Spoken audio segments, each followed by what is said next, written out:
नमस्कार साथियों, मैंने कोडिग्नेटर 3 पर एक छोटा सा एप्लीकेशन बनाया है जिसको आपके साथ शेयर कर रहा हूँ। तो चलिए देखते हैं इसकी फंक्शनलिटी किस तरीके से है।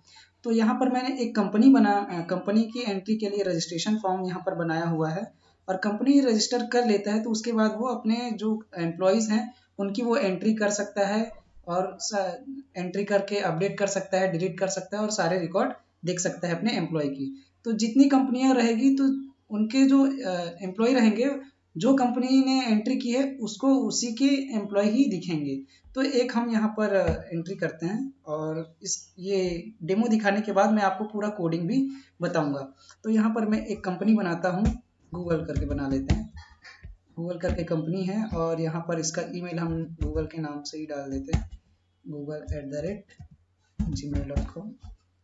ये मैं ऐसे डमी ही ईमेल आईडी बना यहाँ पर डाल रहा हूँ और यहाँ पर उसका एड्रेस डाल देते हैं। तो यहाँ पर मैंने कुछ भी एड्रेस डाल दिया और यहाँ पर इसी जो पासवर्ड मैं डाल रहा हूँ उसी पासवर्ड से मुझे इस ईमेल आईडी को डाल के और ये पासवर्ड डाल के इसको लॉगिन करके हम फिर अपना एम्प्लॉय क्रिएट कर सकते हैं। तो यहाँ पर मैं रजिस्टर करता हूँ। यहाँ पर प्रॉपर वैलिडेशन भी लगा हुआ है और यहाँ पर मैसेज भी हमने दिया हुआ है। मैंने एक रजिस्ट्रेशन कर लिया और मैं यहाँ पर पूरा बॉक्स खाली हो गया है। मैं आपको यहाँ पर वैलिडेशन भी दिखाता हूँ। यहाँ पर रजिस्टर मैं कर रहा हूँ और कोई भी जो फील्ड है वो मैंने फिलअप नहीं किया है, तो सारे के साथ में इंडिविजुअल मैसेज आ रहे हैं। तो इसके लिए भी हम क्या कोड किए हैं उसको देखेंगे। अब इसके अंदर का जो पार्ट है वो दिखाता हूँ आपको कि अब मैंने रजिस्टर कर लिया है, लॉगिन करूँगा तो क्या होगा। तो मैंने गूगल के नाम से अभी एक बनाया था, google@gmail.com। ये हमारा ईमेल आईडी है और पासवर्ड जो भी मैंने दिया था वो पासवर्ड डाला और यहाँ पर एंटर किया। तो यहाँ पर ये हमको डैशबोर्ड दिख रहा है और यहाँ पर अभी मैंने पहली बार ही एंट्री की है, रजिस्टर किया था और लॉगिन किया है, तो कोई एक भी एम्प्लॉय नहीं है। तो यहाँ पर कितना एम्प्लॉय है वो दिखते रहेगा और यहाँ पर ये जो जिससे मैंने लॉगिन किया था उसका ही यहाँ पर दिख रहा है। ये तो कंपनी का ही वो है, क्या बोलते हैं, कंपनी का ही प्रोफाइल डिटेल है ये। तो हमको तो यहाँ जैसे ही हम आएंगे तो ये कंपनी का डैशबोर्ड है। आपको जो एम्प्लॉय ऐड करने हैं इस कंपनी के अंदर, तो यहाँ पर ऐड कर एम्प्लॉय में जाएंगे और यहाँ पर ये जो फॉर्म है उसको फिलअप करेंगे तो एंट्री यहाँ एंट्री होते जाएगी। तो यहाँ पर मैं एक एम्प्लॉय बना लेता हूँ, EMP1। और EMP1 इसका नाम है, EMP1@gmail.com। एड्रेस भी डाल देते हैं, यहाँ पर इंडिया करके एड्रेस है। मोबाइल नंबर इसका ये मैंने दिया और यहाँ पर मोबाइल नंबर भी पूरा वैलिडेट है कि 10 नंबर के ही होने 10 अंक के ही होने चाहिए और स्टार्टिंग जो है जो 1 से होगा तो वो इनवैलिड बोलेगा, 2 से भी इनवैलिड है, 3 से भी इनवैलिड है, 4 से भी इनवैलिड है और 5 से भी इनवैलिड है, 6 से इनवैलिड नहीं है। 6 से या 7 से या 8 से या 9 से आप स्टार्ट करेंगे तो इनवैलिड नहीं बोलेगा, आपको 10 डिजिट डालने बोलेगा। इस तरीके से वैलिडेशन हमने किया हुआ है और प्रीवियस हमारी जो वीडियोस हैं उसमें भी हमने प्रॉपर वैलिडेशन मोबाइल नंबर को करने का वीडियो बनाया हुआ है। तो इसको मैं प्रॉपर 10 अंक के कर लेता हूँ। अच्छा, यहाँ पर मैक्स लेंथ हमने दिया नहीं है इसलिए यहाँ पर ये ज़्यादा ही ले रहा है, लेकिन ये बोल रहा है कि ज़्यादा नंबर हो जाने पर 10 अंक ही डालिए और 10 अंक अगर हम डालते हैं तो वो ऑटोमेटिक वो मैसेज हट गया। अब इसको मैं सबमिट करता हूँ तो एक हमने यहाँ पर मॉडल दिया हुआ है और मॉडल कुछ सेकंड के लिए खुला और बंद भी हो गया। तो मॉडल को हमने ओपन किया है और मॉडल को क्लोज भी किया है अपने jQuery के कोड से। तो ये एक एंट्री मैंने कर ली है। एम्प्लॉय का लिस्ट देखने के लिए हमारे पास दूसरा ये मेनू है। तो यहाँ पर एम्प्लॉय का लिस्ट नहीं आ रहा है, तो देखेंगे क्यों नहीं आ रहा है यहाँ पर। आगे तो हम लोग अभी पूरा कोड आपको मैं एक्सप्लेन कर ही रहा हूँ, तो साथ साथ देख भी लेंगे जो चीज़ें काम नहीं कर रही है। तो मैं आपको पूरा जो वर्किंग करके ही दिखाऊंगा। तो कोड पे आते हैं, इतना ही है इसमें। एम्प्लॉय ऐड करना है और इसके पूरे क्रूड ऑपरेशन होंगे। यहाँ पर लिस्ट नहीं आ रही है, मैं आपको क्रूड ऑपरेशन करके भी दिखाऊंगा। लिस्ट को हम लोग ला लेंगे, क्या यहाँ पे डिफिकल्टी आई हुई है उसको भी देख लेंगे। तो शुरुआत कैसे हो रही है प्रोजेक्ट की उसको देखते हैं। पहले मैंने एक थीम लिया हुआ है, उसका भी पूरा जो कोड है ये आपको डिस्क्रिप्शन में इसका लिंक मिल जाएगा कि आप पूरा जो कोड है उसको भी एक्सेस कर पाएँ उसके लिए। तो हम लोग ये मैं सबलाइम मैंने ओपन कर लिया है और मेरे प्रोजेक्ट का नाम एसाइन है। तो एसाइन के अंदर में ये आपको कोडिग्नेटर का जो फाइल स्ट्रक्चर होता है वो दिख रहा है। तो एप्लीकेशन के अंदर जाते हैं और कॉन्फ़िग के अंदर हमको डेटाबेस सेट करना होता है। तो यहाँ पर मैंने एसाइन नाम से डेटाबेस यहाँ पे रखा है और इसका यूज़र नेम रूट है, पासवर्ड मैंने कुछ भी नहीं दिया है। डेटाबेस का काम यहाँ पर ख़त्म हो गया। अब आते हैं कॉन्फ़िग में आके हमको यहाँ पर कुछ जो है यहाँ पर हाँ कॉन्फ़िग में नहीं, हमको दूसरी जगह पे करना है। ये था राउट्स पे आना है। राउट्स पे मैंने जो यहाँ पर आप देख पा रहे हैं ये जो लिंक वगैरह आ रहा है यहाँ पे इंडेक्स डॉट बाय डिफ़ॉल्ट जब हम कोडिंगनेटर यूज़ करते हैं तो हमारे प्रोजेक्ट के बाद में index.php लगता है, जिसको हमने htxs फाइल लगा के वहाँ से उसको हटाया हुआ है यहाँ पर से।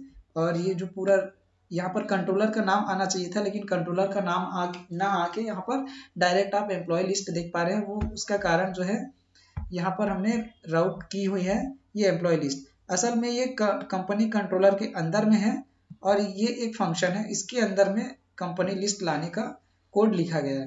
तो इसको हमने राउट करके इस नाम से असाइन कर दिया है। ये हमारा रूट्स का पेज है और ऑटो लोड भी कर लेते हैं क्योंकि हमको सेशन की भी ज़रूरत होने वाली है और जो हमने राउटिंग किया हुआ है उसके लिए यूआरएल भी लगेगा। तो ये मैंने लाइब्रेरीज को ऑटो लोड, ये जो autoload.php है वहाँ से मैंने इसको ऐड किया हुआ है लाइब्रेरीज में। डाटाबेस, क्योंकि डाटाबेस कनेक्शन की ज़रूरत है। और ईमेल तो हम सेंड नहीं कर रहे यहाँ पर, तो ईमेल की ज़रूरत नहीं है, सेशन की तो ज़रूरत हमको पड़ने वाली है। ये लाइब्रेरीज को मैंने यहाँ पर ऑटो लोड करा दिया और हमको हेल्पर की भी ज़रूरत पड़ने वाली है, यूआरएल की, और फाइल का तो हम यहाँ पर अपलोड नहीं कर रहे हैं तो फाइल में यहाँ से हटा देता हूँ। तो हेल्पर और लाइब्रेरी को हमने ऑटो लोड किया हुआ है। हाँ, config.php में हमको बेस यूआरएल सेट करना था, वो मैं छूट गया था, यहाँ पर आए थे। तो इस तरीके से मैंने ये लिंक लगाया हुआ है, ये पूरा कोड लिखा हुआ है। तो ये कोड आप लिखते हैं बेस यूआरएल में, तो इससे फ़ायदा ये होता है कि आपका जो कोडिग्नेटर का एप्लीकेशन किसी फोल्डर में हो या किसी सब डोमेन में हो या उसमें एसएसएल लगा हो या ना हो, हर तरह का यूआरएल है तो इसको ये मैनेज कर लेता है। तो आपको किसी भी तरीके से कोई यहाँ पर स्पेसिफिक कोड लिखने की ज़रूरत नहीं है कि आप उसको जैसे कि यहाँ पर कोई भी यूआरएल है XYZ, तो आपको वो डालने की ज़रूरत नहीं है।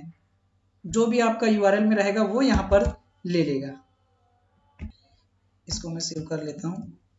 कॉन्फ़िग का काम खत्म हो गया, ऑटो लोड का भी काम खत्म हो गया। हमारा जो कॉन्फ़िग वाला फोल्डर था उसका जो सारा सेटअप था वो हो गया। अब आते हैं हमारे व्यू फाइल की ओर। तो ये मैंने रजिस्ट्रेशन बनाया हुआ है कंपनी के लिए और ये लॉगिन है कंपनी का ही। और यहाँ पर जो CSS फाइलों की ज़रूरत पड़ने वाली है उसको मैंने यहाँ पर दिया हुआ है और js.php में JS फाइलें जो हैं उसको मैंने यहाँ पर रखा है और इन दोनों फाइलों में लॉगिन और रजिस्ट्रेशन में उसको मैंने इंक्लूड किया हुआ है। तो यहाँ पर मैं आपको रजिस्ट्रेशन से दिखाता हूँ। तो ये जो देख रहे हैं css.php CSS लाने के लिए, तो css.php में लिखा क्या है वो देख लीजिए। ये लिंक है और ये एसेट्स फोल्डर के अंदर में ये सारा जो फाइल है वो है जो मैं यूज़ कर रहा हूँ। मैं आपको एसेट्स फोल्डर भी यहाँ पर दिखा देता हूँ। एसेट्स फोल्डर में प्लगइन के अंदर ये सारा है। तो एसेट्स फोल्डर मैं आपको एक बार दिखाता हूँ, ये आप देख लीजिए एसेट्स फोल्डर के अंदर जो दिख रहा है। और एसेट्स फोल्डर हमको एप्लीकेशन के इक्वल में ही मिलेगा।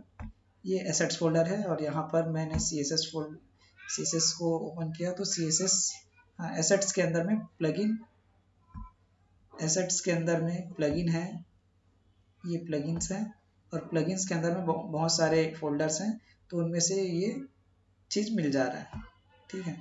और उसी तरीके से जो डिस्ट वाला है, ये डिस्ट वाला फोल्डर है, यहाँ से आ रहा है। तो ये सारा जो आपको पूरा फाइल है वो आपको जो हमारा डिस्क्रिप्शन है वीडियो का उसमें मिल जाएगा, उसके लिए आप चिंता मत कीजिए। आगे हम लोग यहाँ पर चर्चा कर रहे थे कि रजिस्ट्रेशन फाइल में क्या लिखा हुआ है। तो यहाँ पर मैंने एक मैसेज जो दिया हुआ है वो आपको डायरेक्ट यहाँ पर नहीं दिख रहा है।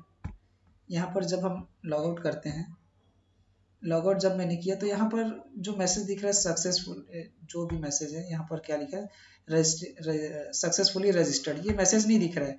ये इसलिए नहीं दिख रहा है क्योंकि इसका जो क्लास है इसको हमने हाइड किया हुआ है। दिखा रहा हूँ मैं आपको jQuery का जो कोड है।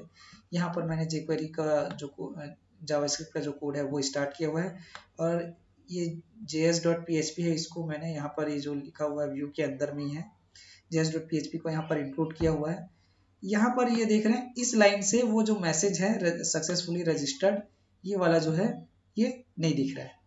आगे आते हैं, ये जो प्रोजेक्ट का नाम है तो इसको मैंने, हाँ इसको देख लेते हैं। ये प्रोजेक्ट नाम ये एक कांस्टेंट है, और कांस्टेंट को लिखने के लिए लाइब्रेरी में ये क्या बोलते हैं, कोऑर्डिनेटर में कॉन्फ़िग के अंदर में कांस्टेंट नाम का एक फाइल है। ये यहाँ पर मैंने सबसे लास्ट में इसको सेट किया हुआ है। ये हमारा कांस्टेंट है प्रोजेक्ट नेम करके, और इसमें मैंने जो भी नाम देना है XYZ या गूगल या जो भी नाम देना चाहते हैं इस एप्लीकेशन का, मैं कंपनी की बात नहीं कर रहा हूँ, ये इस एप्लीकेशन का मैंने कंपनी नाम दिया है, तो वो आपको यहाँ पर देखने का मिल रही है, ये जो मैंने कांस्टेंट डिफाइन किया है उसके कारण से। तो ये मैंने कांस्टेंट भी आपको दिखा दिया। हम लोग वापस आते हैं अपने रजिस्ट्रेशन में। ये टाइटल जो है कंट्रोलर से आ रहा है, तो कंट्रोलर भी आपको ओपन करके रखता हूँ। यहाँ पे मैंने एक कंट्रोलर जो है ये है, और ये लॉगिन के बाद वाली के लिए है, यानी कि कंपनी के लिए है, और ये वाला बिना लॉगिन के लिए है। तो हम लोग अभी यहाँ पर ही वेलकम वाला जो कंट्रोलर है उसको देखते हैं। यहाँ पर मैंने एक जो अरे बनाया हुआ है, और अरे में मैंने एक की दिया है टाइटल, और ये जो कांस्टेंट है उसको लिया है, और जो भी मैं टाइटल देना चाहता हूँ उसको मैंने यहाँ पर ऐड किया हुआ है, और इसको व्यू के साथ में मैंने अटैच करके सेट कर दिया। तो व्यू के साथ में ये डेटा भी चले जाएगा, और इसको यूज करके मैं ये वाला जो पूरा टाइटल है उसको यूज कर सकता हूँ। तो वही काम यहाँ पर हुआ है हमारे रजिस्ट्रेशन वाले फाइल में। इस तरीके से टाइटल मिल गया। अब आगे बढ़ते हैं। ये मैसेज तो आपको दिख रहा है, रजिस्टर अ न्यू कंपनी। यहाँ पर फॉर्म है, फॉर्म की मैंने एक आईडी दी है। आईडी क्यों दिया है वो आपको दिखाता हूँ। आईडी की जरूरत तो यहाँ पर ठीक है, आईडी की जरूरत, हाँ आईडी की जरूरत तो है। यहाँ पर आईडी की जरूरत किस लिए है वो बताता हूँ। यहाँ पर मैंने आईडी दिया हुआ है। यहाँ पर हम serialize फंक्शन यूज कर रहे हैं jQuery का, जो इस फॉर्म के अंदर में जितने भी एलिमेंट्स हैं तो हमको सिंगल सिंगल उसको लेके वैल्यू लाने की जरूरत नहीं है। इस आईडी को रखेंगे और serialize फंक्शन यूज करेंगे तो इसके अंदर के सारे एलिमेंट्स हमको मिल जाते हैं। तो इसलिए मैंने यहाँ पर ये आईडी दिया हुआ है। यहाँ पर मैंने एक्शन और मेथड नहीं दिया है क्योंकि हम यहाँ पर अजेक्स लगाए हुए हैं, तो यहाँ पर देने की कोई ज़रूरत नहीं है। हमको आईडी की बस ज़रूरत थी ताकि हम इस फॉर्म के अंदर जितने भी एलिमेंट्स हैं उनको ले पाएँ। अब यहाँ पर आते हैं। यहाँ पर मैंने एक फॉर्म स्टेटस नेम दिया है और उसकी वैल्यू ऐड रखी हुई है। क्यों रखा हुआ है वो आगे आपको बताऊंगा। यहाँ पर कंपनी नाम दे रहे हैं, और कंपनी में अगर कुछ खाली रखा जाता है तो मैसेज देने के लिए मैंने एक स्पेन दिया हुआ है, और इसमें जो मैसेज है वो वहीं पर मैं सेट कर रहा हूँ नीचे में jQuery में, वो दिखाऊंगा आपको। जैसे नेम है, कंपनी का नेम है, वैसे ही मैंने ईमेल के लिए दिया हुआ है। और ये एड्रेस टाइप जो है, एक मिनट, यहाँ पे टाइप पासवर्ड हो गया है, थोड़ा सा मिस्टेक है कुछ। रजिस्टर न्यू कंपनी में टाइप, हाँ यहाँ पे टाइप जो है टेक्स्ट देना था। टाइप की तो ज़रूरत है भी नहीं टेक्स्ट एरिया में, तो टाइप हटा देता हूँ मैं। ये टेक्स्ट एरिया है, और इसका नेम एड्रेस के लिए है ये, और ये वाला जो है पासवर्ड के लिए है। अब आते हैं नीचे। हाँ यहाँ पर एक बात ध्यान देने के लिए है कि ये जो बटन दिख रहा है आपको, इसका जो टाइप है इसको बटन दिए हैं। अगर मैं बटन ये टाइप को हटा दूँ तो ये बाय डिफॉल्ट सबमिट बटन बन जाएगा, और जो कि पेज को रिफ्रेश कर देगा। हम अभी पेज को रिफ्रेश नहीं कर रहे हैं क्योंकि हमने अजेक्स लगाया तो पेज रिफ्रेश करने की हमको जरूरत नहीं है, हम डायरेक्ट यहाँ पर मैसेज दे पाते हैं कि सक्सेस हो गया है या कुछ एरर है। तो बटन देंगे तो ही ये संभव है, नहीं तो फिर ये रिफ्रेश कर देगा पेज को। और यहाँ पर मैंने लिंक दिया हुआ है, ये मैंने राउटिंग में दिखाया हुआ था लॉगिन के लिए, लॉगिन वाला जो पेज है उसके लिए हमने ये राउटिंग की हुई है। और ये बटन का पर्पस मैंने बता दिया। यहाँ पर हमने एक फंक्शन को कॉल किया हुआ है रजिस्टर नाम का। तो यहाँ पर मैं ये जैसे ही पेज लोड होगा, ये पेज लोड होने पे कुछ हमको एक्शन देना है उसके लिए, तो हम पेज जैसे ही लोड होता है तो हम अलर्ट को हाइड कर रहे हैं। और ये एक क्लास है जो मैंने अभी आपको दिखाया था ऊपर में, ये इसका यूज करके हम इसको हाइड कर रहे हैं। ये हाइड का हो गया। ये फंक्शन की ओर आते हैं। तो रजिस्टर फंक्शन को हम बटन के क्लिक पे कॉल कर रहे हैं और हमने ये आईडी दी हुई है उसका नेम लेने के लिए। तो इससे हमको ये नेम मिल जा रहा है, ईमेल मिल जा रहा है और एड्रेस चेक हो गई, एड्रेस भी मिल जा रहा है, पासवर्ड भी मिल जा रहा है। अब हम इंडिविजुअल मैसेज देना चाहते हैं तो यहाँ पर से हम इस तरीके से कंडीशन लगा के चेक कर रहे हैं। कंपनी अगर खाली होता है, कंपनी का नेम नहीं आ रहा है, ब्लैंक है, तो हम इस पेन में ये मैसेज रख देते हैं। और अगर ये नेम में कुछ भी एंट्री की जाती है तो इसका उल्टा करते हैं कि नेम में जो भी HTML, यहाँ पर टेक्स्ट भी लिख सकते हैं, हम टेक्स्ट भी लिखेंगे तो भी ये काम करेगा। और HTML लिखने का मतलब है कि हम यहाँ अंदर में कोई टैग लिखते हैं तो वो काम करेगा, और टेक्स्ट लिख के अगर मैं कोई टैग लिखूं तो वो काम नहीं करेगा।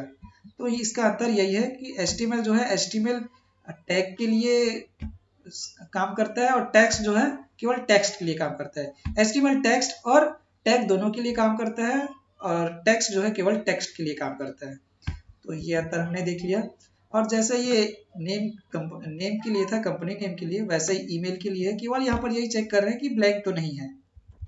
यहाँ पर और किसी तरीके का वैलिडेशन हमने नहीं किया। आप चाहें तो इसमें और अपना इम्प्लीमेंट कर सकते हैं कि पासवर्ड कितने कैरेक्टर का होना चाहिए, ये सारा कुछ।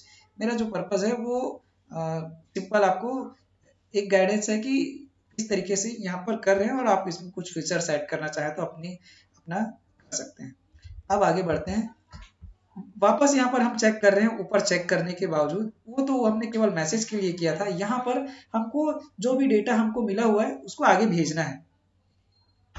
तो मैंने फॉर्म की आईडी दी, serialize फंक्शन लगाया, और इसको पहले देख लेते हैं। यहाँ पर है कि कोई भी फील्ड खाली नहीं है तो ही ये इफ के अंदर आएगा। एक वेरिएबल लिया मैंने, serialize फंक्शन से फॉर्म की आईडी से सारा का सारा वैल्यू ला लिया और डेटा में स्टोर कर दिया। अब मैंने रूट बनाया हुआ है कंपनी ऐड करके, मैं आपको जो राउटिंग की हुई है वहां पर लेके चलता हूँ।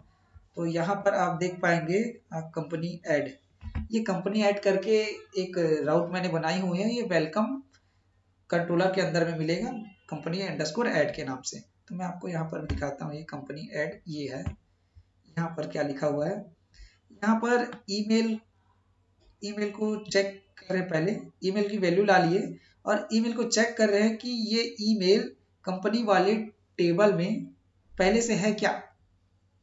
और ये ऑलरेडी चेक करके कोई प्री डिफाइंड चीज नहीं होती है, इसको मैंने बनाया हुआ है। जैसे मैंने यहाँ कर्सर रखा तो एक मैंने मॉडल बनाया हुआ है, एक ही मॉडल है इसमें, कॉमन मॉडल करके।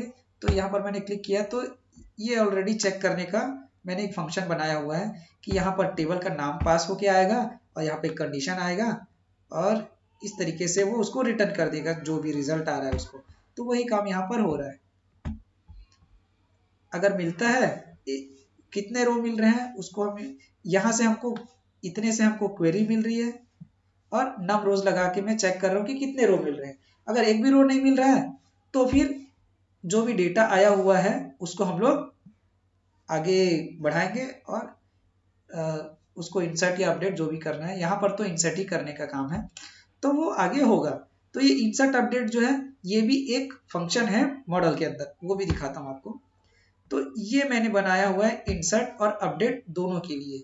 इंसर्ट और अपडेट दोनों ही काम यहाँ पर हो जाएंगे। बस एक कंडीशन से हम इंसर्ट हो रहा है कि अपडेट हो रहा है वो चेक करते हैं, फॉर्म स्टेटस।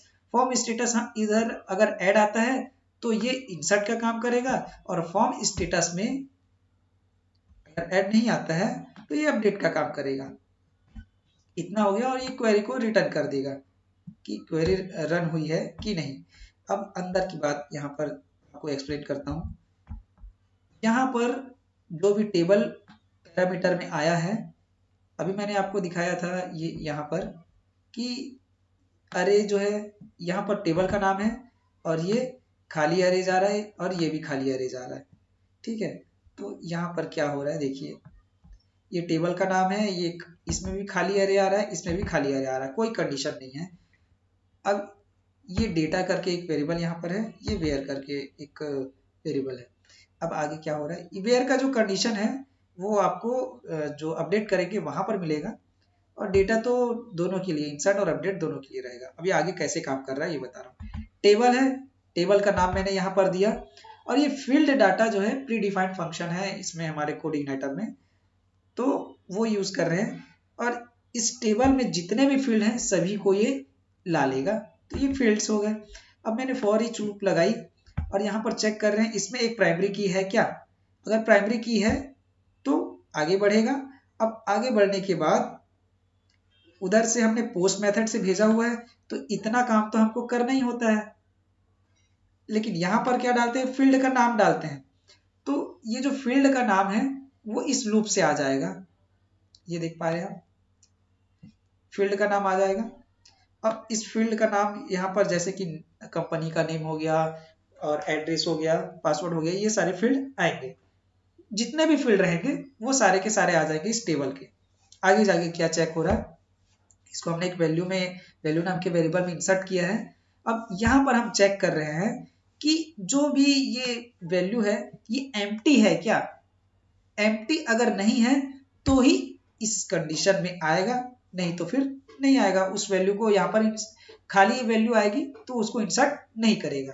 तो इसका सबसे बढ़िया फायदा है कि कोई भी खाली डेटा यहाँ पर इंसर्ट नहीं होगा, यहाँ पे कोई भी वैल्यू आएगी तो ही ये इंसर्ट करेगा। अब इसके अंदर मैंने क्या किया है, पासवर्ड रहेगा तो उसको मैंने इनक्रिप्ट करने के लिए यहाँ पर MD5 जो लगाया हुआ है, केवल ये एक ही पासवर्ड के लिए बस मैंने ऐसा किया है। जिसका भी नेम पासवर्ड रहेगा, जो भी, ये तो फील्ड का नाम है, जिसका भी फील्ड का नाम पासवर्ड है तो उसको मैं इनक्रिप्ट करके इस डेटा में डालूंगा। ये डेटा क्या है, जो इंसर्ट के लिए या अपडेट के लिए जो भी डेटा आई है वो है। यहाँ पर हमने डेटा यहाँ पर डिफाइन किया ना, तो ये जो डेटा है ये आगे आई, यहाँ पर डेटा डिफाइन है, और उसी डेटा में एक एक करके यहाँ पर की आते जाएगा और इधर वैल्यू। ये तो पासवर्ड के लिए है और बाकी के लिए ये है की वैल्यू। तो इस तरीके से ये हमारा फॉर ईच लूप है, जो पूरा का पूरा जो डाटा एक एक करके हमको इस तरीके से करके लाने की जरूरत नहीं है, हमने लूप चला दिया, इससे हमको पूरा डेटा मिल जाता है। और हमको कम कोड में हम ज्यादा से ज्यादा काम कर पाते हैं कि इंसर्ट भी हो जा रहा है और डिलीट भी हो जा रहा है। अब यहाँ पर मैं आपको ऐड वाला जो यहाँ पर मैंने कंडीशन लगाया है उसके बारे में बताता हूँ कि एंट्री कब हो रही है। उसके लिए मैंने एक फील्ड बनाया हुआ है टेबल में एंट्री डेट करके, वो अभी आप टेबल का स्ट्रक्चर भी आपको दिखाऊंगा। और यहाँ पर मैंने करेंट डेट टाइम के साथ में डाला हुआ है, और इसको ये जो वेरिएबल है इसको मैंने पास कर दिया टेबल के नाम के साथ, इसमें टेबल का नाम आया हुआ है। तो ये तो कोडिग्नेटर का ही फंक्शन है, अब इसके आगे मैंने कुछ नहीं किया है, ये तो लास्ट था मॉडल का। तो यहाँ से टेबल का नाम मिल गया और यहाँ से डेटा जो है और ये इंसर्ट कर देगा। बस वैसे ही अपडेट का है, अपडेट में करेंट डेट लिए, वेयर कंडीशन मैंने जो ऊपर में आपको दिखाया था, ये वाला जो वेयर कंडीशन है, वेयर वेरिएबल है, उसमें ये आ गया। कहाँ से आ गया, एक मिनट, वेयर कंडीशन के लिए मैंने यहाँ पर आईडी दी तो थी, एक मिनट देखते हैं वहाँ, हाँ वहां से ही आ रहा है। इसमें आईडी कैसे आ रहा है दिखा रहा हूँ आपको। ये हमारा जो है, अच्छा यहाँ पर तो केवल ऐड का काम हो रहा है, जब हम लोग कंपनी के एम्प्लॉय को ऐड करेंगे तब मैं आपको दिखाऊंगा कि वहां पर अपडेट का भी प्रोसेस है। तो यहाँ पर तो अपडेट का प्रोसेस है नहीं, तो मैं यहाँ पर आपको नहीं दिखा पाऊंगा, वहां पर दिखाऊंगा। क्योंकि यहाँ पर आप देख पा रहे हैं कि यहाँ पर जब वेयर कंडीशन के लिए डेटा भेजा जा रहा है तो खाली है, तो यहाँ पर तो केवल इंसर्ट के लिए है, ये इस तरीके से इंसर्ट हो जाएगा। हाँ, वहां से जो भी आ रही है और यहाँ पर मैंने इंसर्ट कर दिया है कि एक भी रो नहीं मिल रहा है, मतलब ये फ्रेश डाटा है और इंसर्ट हो जाएगा। और अगर इंसर्ट नहीं हो रहा है मतलब वो ऑलरेडी है। इस तरीके से ये जेसन इनकोड करके मैसेज भेज दिया। ये जो है अरे को जेसन में कन्वर्ट करता है, जेसन अंडरस्कोर इनकोड। अब हम लोग आते हैं वापस इधर रजिस्ट्रेशन में, वहां से हमको सक्सेस मिलता है। अच्छा ये लाइन बताता हूँ आपको, ये अजेक्स से ये जिस जगह पे भेजना है, यानी कि आप इसको बोल सकते हैं कि ये एक्शन है, फॉर्म में एक्शन देते हैं वो है कि किस लोकेशन पे भेजा जा रहा है, और ये कौन सा डेटा भेजा जा रहा है वो है, और मेथड जो हम फॉर्म में डालते हैं वो है। यहाँ पर कैश जमा ना हो उसके लिए है, और जो उधर से रिटर्न मिल रहा है उसके लिए ये सक्सेस फंक्शन हमने बनाया हुआ है। ये सक्सेस की है, फंक्शन नहीं है, और ये तो एनोनिमस फंक्शन है क्योंकि इसका कोई नाम नहीं है। इसमें जो उधर से रिस्पॉन्स मिल रहा है वो है, जो भी रिस्पॉन्स मिला उसको हमने पार्स करके निकाल लिया और एक ऑब्जेक्ट नाम के वेरिएबल में डाल दिया। अब उसमें से कोई की लेनी है, जैसे कि यहाँ पर हमको ये जो रिजल्ट है सक्सेस हो या फेल हो, मतलब दोनों ही केस पे रिजल्ट नाम का की हमको मिल रहा है। तो उस की को एक्सेस करने के लिए ये जो वेरिएबल बना है इसमें डॉट लगा के मैंने लिखा, तो हमको ये मिल गया। और फिर यहाँ मैं कंपेयर कर रहा हूँ कि उधर से सक्सेस मिल रहा है, तो जो अलर्ट वाला जो हमने अभी रेडी फंक्शन में उसको हाइड किया था उसको मैंने शो कर दिया, और यहाँ पर कुछ 5 सेकंड के लिए वो दिखेगा और उसके बाद छिप जाएगा। और साथ ही साथ जो फॉर्म की जो आईडी है इससे वो रिसेट हो जाएगी, और साथ ही साथ रिसेट हो जाएगी तो जो फॉर्म का स्टेटस है वो भी हट जाएगा। तो उसको वापस हम सेट करना चाहते हैं ना, हर समय नई एंट्री होगी रजिस्टर वाले फॉर्म से, तो हमने वैल्यू को यहाँ पर सेट कर दिया ऐड करके। और अगर सक्सेस नहीं मिलता है तो ईमेल इज ऑलरेडी एग्जिस्ट दिखाएगा, क्योंकि ईमेल की बेस पे ही हम यहाँ पर रजिस्टर कर रहे हैं। तो ये हमारा रजिस्टर का पार्ट हो गया। अब आते हैं हम लोग लॉगिन के पार्ट पे। ये मैंने लॉगिन का ओपन कर लिया है, और जो रजिस्टर में था वही यहाँ पर भी है। यहाँ पर एक और चीज़ है, ये आपको फ्लैश डेटा देखने को मिलेगा, तो इसका कंसेप्ट बताता हूँ। फ्लैश डेटा और सेशन दोनों ही सेशन के अंतर्गत ही आते हैं, लेकिन फ्लैश डेटा का मतलब है वो कुछ पल के लिए ही रहेगा, रिफ्रेश कर देंगे तो दोबारा वो नहीं मिलेगा। लेकिन सेशन में जब तक आप सेशन जो है हटेगा नहीं तब तक वो डेटा मिलते रहेगा। हाँ, ब्राउजर आप बंद कर दें तो सेशन भले हट जाएगा, लेकिन ये जो फ्लैश डेटा है ये रिफ्रेश करने पे ही हट जाता है। ठीक है, तो ये ऊपर का तो मैंने आपको रजिस्टर में एक्सप्लेन किया हुआ था, और फ्लैश का मैं जो मैसेज सेट कैसे हो रहा है वो दिखा दूं, उसके बाद मैं आपको इधर का ये बताऊंगा। अच्छा, लॉगिन पेज भी ओपन करके दिखा दूं ताकि वो मैसेज आपको दिख रहा है कि नहीं वो समझ आए। तो ये लॉगिन पेज में जो मैसेज यहाँ पर आपको दिख रहा है, ऊपर से देख लेते हैं एक बार। यहाँ पर भी मैंने फॉर्म को जैसे फील्ड था वैसे ही मैंने ईमेल और पासवर्ड के लिए दिया हुआ है। यहाँ पर देखेंगे कि मैंने यहाँ पर फॉर्म की आईडी नहीं दी है, जैसे कि मैंने रजिस्ट्रेशन वाला जो फॉर्म है उसमें दिया था।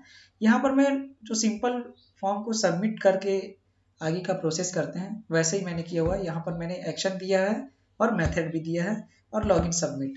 तो ये लॉगिन सबमिट जो रूट है वो दिखाता हूँ आपको। ये लॉगिन सबमिट है, ये वेलकम के अंदर में वेलकम कंट्रोलर में लॉगिन सबमिट नाम का फंक्शन है।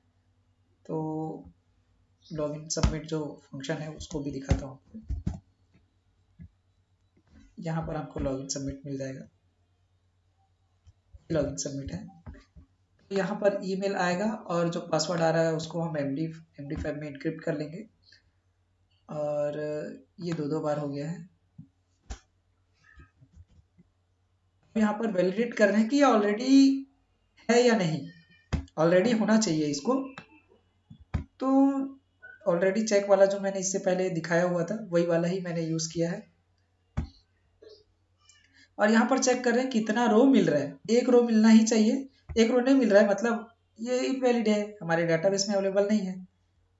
तो आगे यहाँ पर चेक कर रहे हैं कि अगर ये एक रो मिल जाता है तो उसकी कंपनी की आईडी को हम एक वेरिएबल में लेते हैं, कंपनी के नेम को भी एक वेरिएबल में लेते हैं, और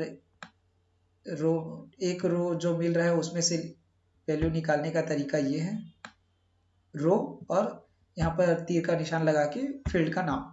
तो ये फील्ड का नाम है, मैं आपको टेबल भी दिखाता हूँ।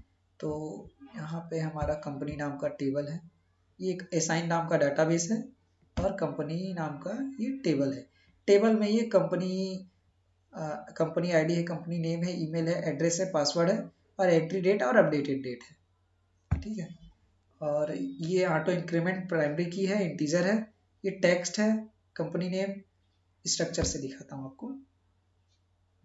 यहाँ पर आप देख पा रहे हैं इनके डेटा टाइप को भी। आगे हम लोग आते हैं लॉगिन में।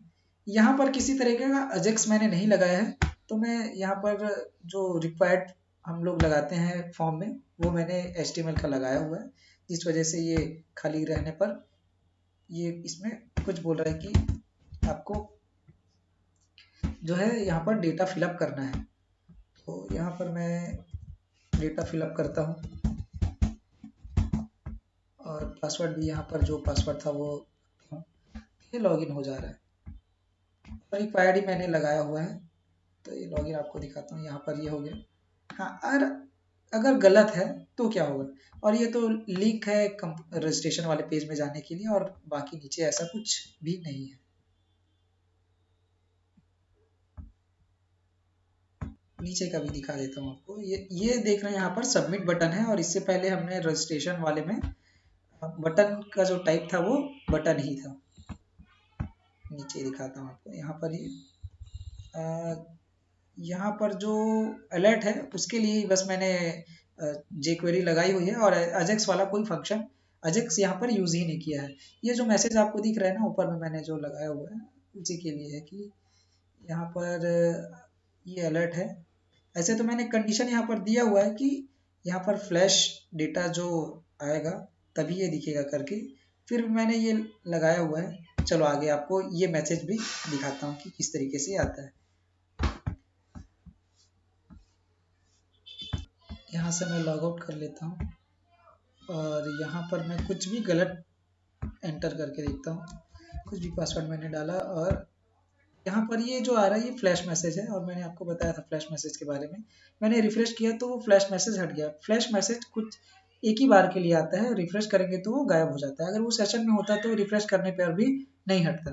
तो ये फ्लैश मैसेज सेट कैसे हो रहा है वो आपको दिखा रहा हूँ। तो लॉगिन सबमिट मैंने अभी यहाँ दिखाया था ना, यहाँ पर हम फ्लैश मैसेज को सेट करते थे। ये जो सेशन है ये लॉगिन सबमिट में मैं आया हुआ हूँ कंट्रोलर में। सेशन को सेट करने का ये मैंने पहले इतना तो सेशन सेट करने के लिए है, और ये जो है हम सिंगल सिंगल भी डाल सकते हैं, और मैंने ये यहाँ पर अरे बना के डाला क्योंकि मेरे पास एक से ज़्यादा वैल्यू है अरे में डालने के लिए, सेशन में रखने के लिए। इस तरीके से मैंने सेशन में रख लिया और इसको रिडायरेक्ट कर दिया। और ये जो आपको रूट दिख रहा है ये आपको कहाँ पर से आ रहा है ये भी दिखा दूँ। यहाँ पर ये आ रहा है कंपनी कंट्रोलर से। कंपनी कंट्रोलर भी आपको ओपन करके दिखा देता हूँ। कंपनी कंट्रोलर, ये कंपनी कंट्रोलर है। और अभी जो मैंने आपको दिखाया था डैशबोर्ड वाला, तो डैशबोर्ड ये है। तो इसमें जो सेशन में आया हुआ है वो आईडी को मैंने ला लिया, और उस आईडी का यूज करके मैं एम्प्लॉय कितने इसके एम्प्लॉय हैं वो काउंट करने के लिए ये जो अरे है, और उसमें मैंने एक की दिया हुआ है एम्प्लॉय काउंट करके। इतना जो पार्ट है ये कंडीशन के साथ में हमको कितना रो मिल रहा है ये यहाँ पर बताएगा। तो ये मैंने कस्टम बनाया हुआ है, ये आपको दिखाता हूँ इसमें लिखा क्या है। यहाँ पर मैंने कर्सर जैसे ही रखा तो वो कहाँ पर लिखा गया है कोड ये बता रहा है। तो मैं इसको क्लिक करता हूँ तो ये यहाँ पर दिखा रहा है। यहाँ पर टेबल का नाम आएगा और यहाँ पर कंडीशन आएगा अरे के रूप में। तो ये गेट वेयर करके जो प्री डिफाइंड फंक्शन है कोड इग्नाइटर का वो यूज़ कर रहे हैं, और इस तरीके से कितने रो हैं ये काउंट करके इसको रिटर्न करता है। तो वापस आते हैं हमारे वेलकम में, तो हमको कितने रो हैं वो मिल जाता है। अच्छा वो तो वहाँ पर का था, मैं अभी कौन सा कंपनी डैशबोर्ड दिखा रहा था। हाँ, कंपनी डैशबोर्ड दिखा रहा था। तो यहाँ पर हम यहाँ पर की बात कर रहे थे कितने रो मिल रहे हैं, तो इसमें आके स्टोर हो गया। और ये तो मैंने आपको एक्सप्लेन किया ही हुआ था। यहाँ पर उसमें डेटा चले जा रहा है, ये टाइटल भी और ये कंपनी एम्प्लॉय का काउंट भी। तो इस तरीके से कंपनी के डैशबोर्ड में ये दोनों डाटा मिल जाएगा।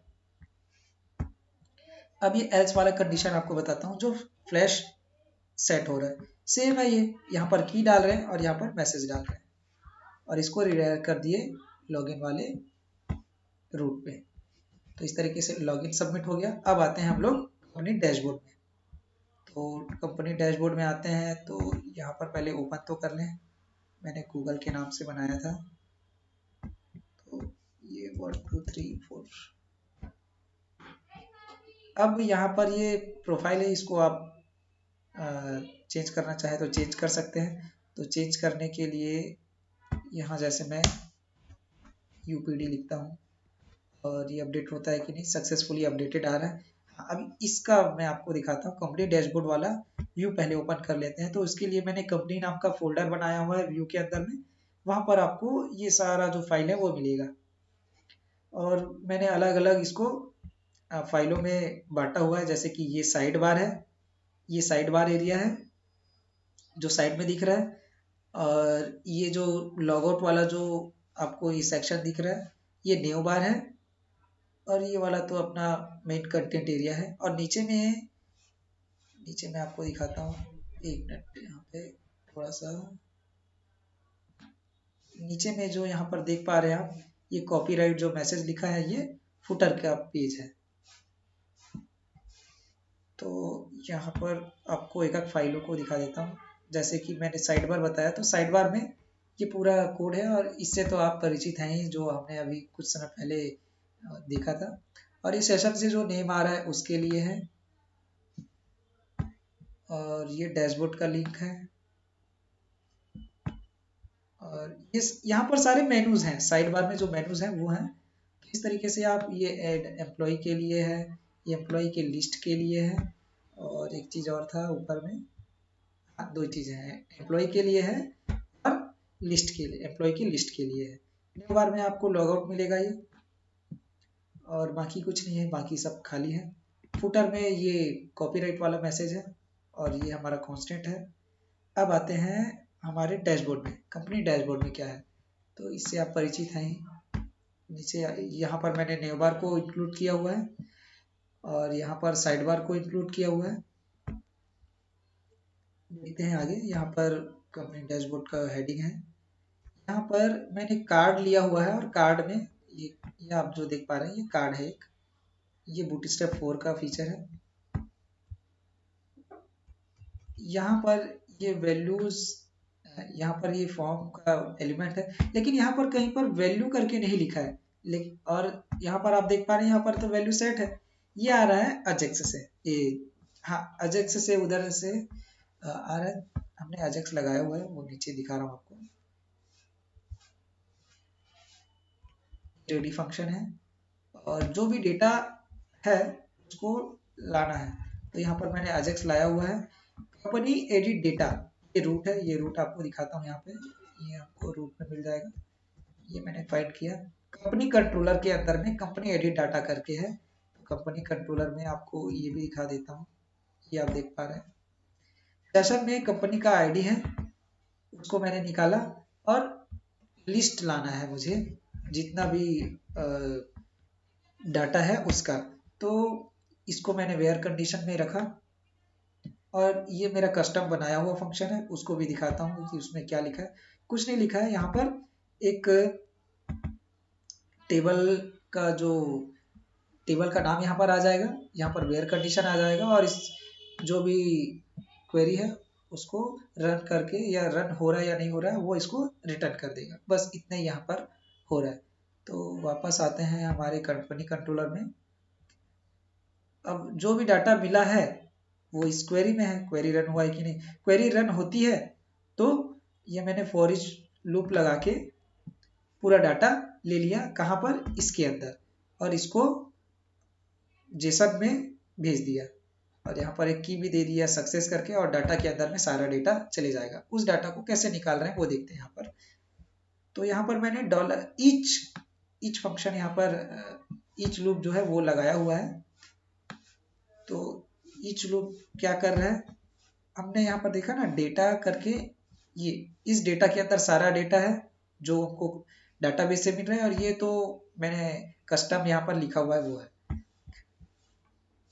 तो जो डेटा वहां से मिल रही है डेटा के अंदर, उसको हम लूप चला के निकाल रहे हैं। और वहां से हमको पासवर्ड वाला फील्ड जब मिलेगा तो यहाँ पर जो पासवर्ड है दिख रहा है, ये वाला पासवर्ड फील्ड, इसमें हम कोई भी डाटा यहाँ पर नहीं रखना है।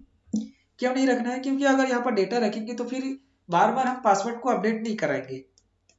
पासवर्ड को अपडेट करना है तभी इसमें कुछ लिखेंगे, वरना हम यहाँ पर नहीं लिखेंगे। इसलिए मैंने पासवर्ड की फील्ड को यहाँ पर खाली कराया हुआ है।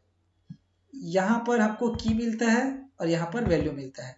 की और वैल्यू क्या है वो यहाँ पर आपको बताता हूँ। की वैल्यू क्या है, ये की है, ये वैल्यू है। और ये जो अरे है इसमें भी की वैल्यू आएंगे जैसे इसमें है, ठीक है, वही चीज है यहाँ पर। और ये पहली बार में इस डेटा के अंदर जो भी है उसको लूप चला के इसने लाया। अब इसमें से वो अरे के अंदर है ना, इसमें जो भी डाटा है वो अरे के अंदर है, इसलिए मैंने इसका फिर से लूप चलाया, क्योंकि उसका लूप चला के ही मैं उसके अंदर की वैल्यू को निकाल पाऊंगा। तो इसलिए मैंने उसके अंदर में फिर से एक डॉलर ईच का जो लूप है वो चलाया।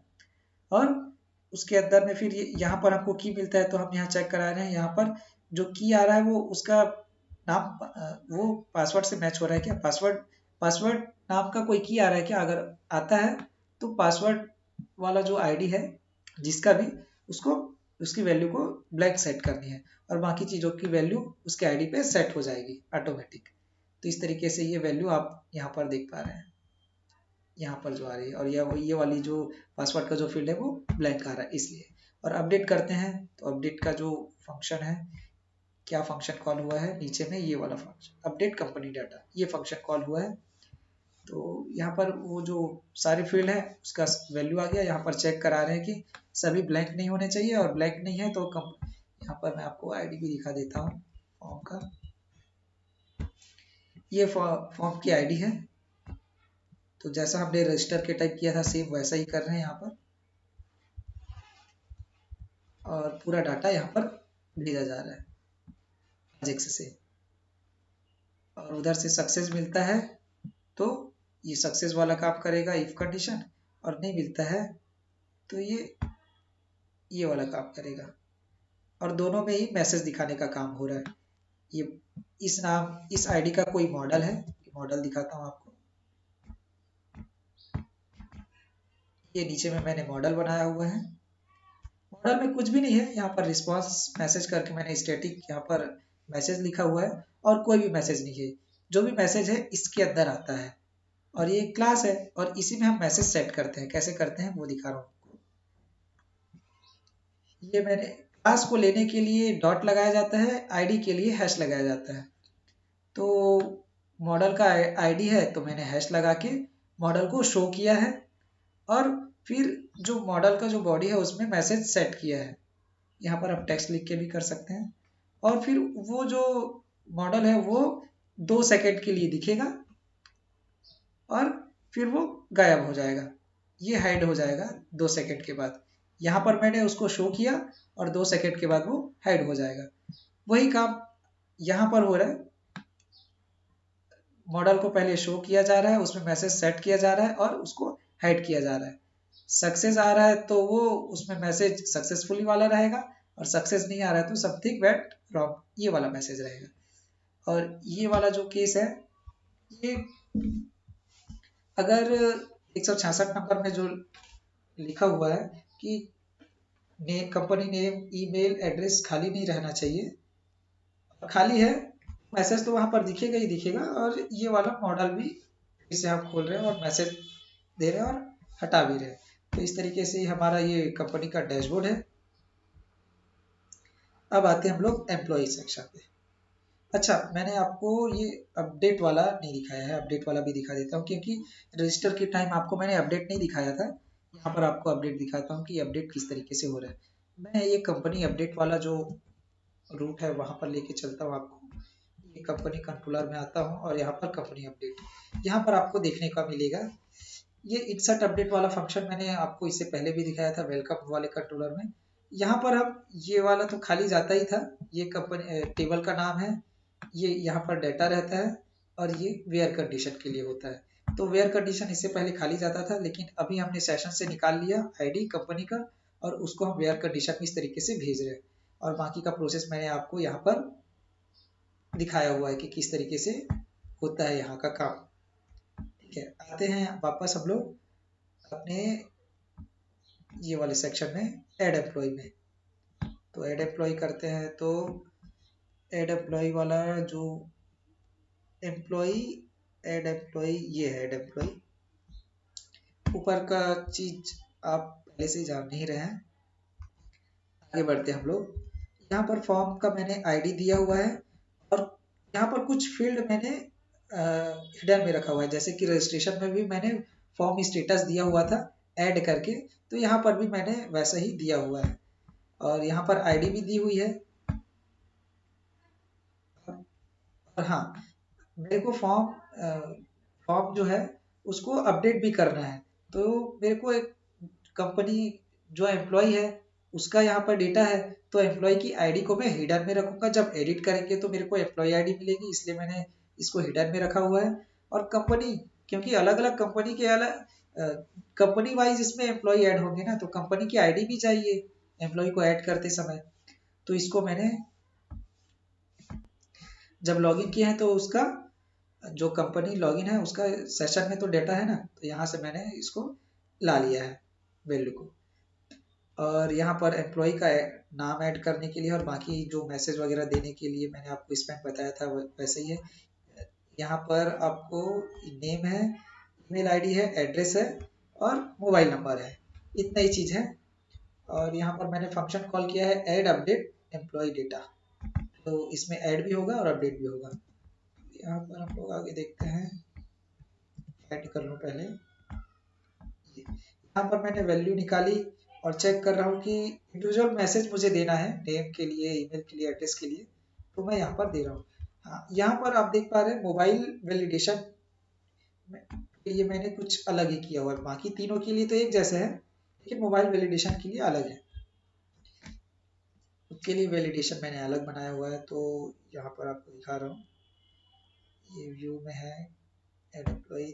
यहाँ पर ये फंक्शन का जो पूरा एक्सप्लेनेशन है मैंने एक और वीडियो बनाई हुई है हमारे प्लेलिस्ट में, वहाँ पर ये वैलिडेशन मैंने बताया हुआ है पूरा। वही है प्रॉपर वैलिडेशन, 10 अंक के होने चाहिए, 6, 7, 8, 9 इतने से ही चालू होने चाहिए और प्रॉपर 10 डिजिट के होने चाहिए, कैरेक्टर अलाउ नहीं करेगा। तो ये आप प्रीवियस जो हमारा मोबाइल वैलिडेशन वाला वीडियो है उसको देख के आप क्लियर कर सकते हैं। फिर भी मैं आपको एक बार इसका ओवरव्यू बता देता हूँ कि क्या क्या हो रहा है।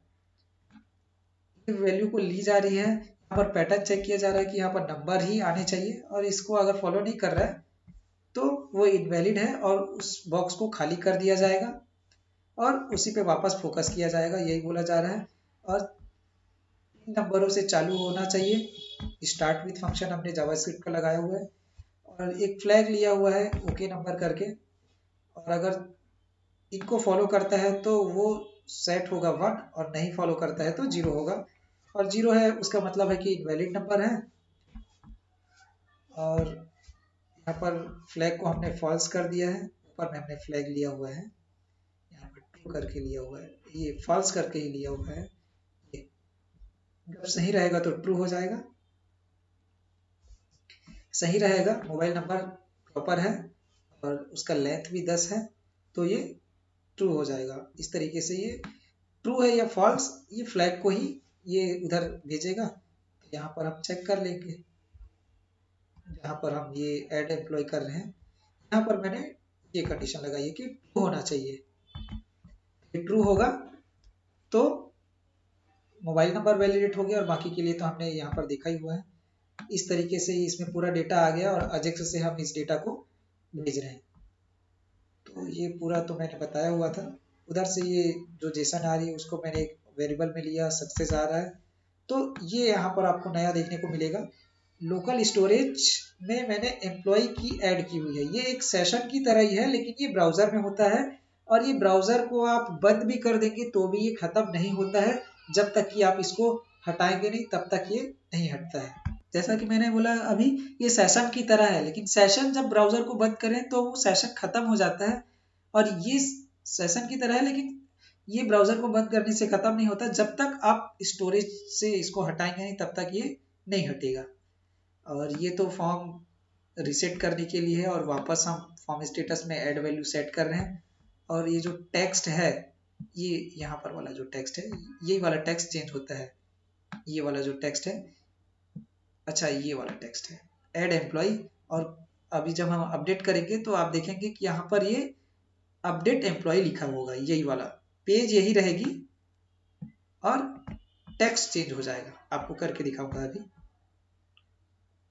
मॉडल को शो किया, मॉडल में मैसेज सेट किया और मॉडल को हाइड किया, ये हो गया। और एल्स में वही है कि कुछ गड़बड़ हो रही है तो मॉडल को शो करेंगे, मैसेज सेट करेंगे और हाइड करेंगे। इतना हो गया ये इंसर्ट और अपडेट के लिए। और ये तो सभी फील्ड रिक्वायर्ड है ऐसा बताने के लिए है। ये यहाँ पर इंसर्ट का काम हुआ और ये मोबाइल वैलिडेशन का फंक्शन है और ये मॉडल है। बस इसमें इतना ही था। अब आते हैं आगे। अब एक एम्प्लॉय तो हमने बनाया था, लिस्ट अभी तक नहीं आई है और वो एंट्री हुई है कि नहीं आपको एम्प्लॉय वाला टेबल भी एक बार दिखा दूं। तो ये एम्प्लॉय का टेबल है और मैंने अभी एक भी एंट्री नहीं की है। ये एम्प्लॉय आईडी के लिए है, प्राइमरी की है, ऑटो इंक्रीमेंट है, कंपनी का आईडी आएगा, ईमेल आएगा। ये एम्प्लॉय का डिटेल है, email, name, mobile number, address. Entry date और अपडेट डेट तो टाइम और डेट बताने के लिए। अब आते हैं अपने डेटा की ओर। यहाँ पर हमने एक भी एम्प्लॉय ऐड नहीं किया है, एक एम्प्लॉय ऐड करते हैं। एक ईएमपी तो हमने शायद ऐड किया था, देखते हैं हो सकता है कुछ गड़बड़ होगा।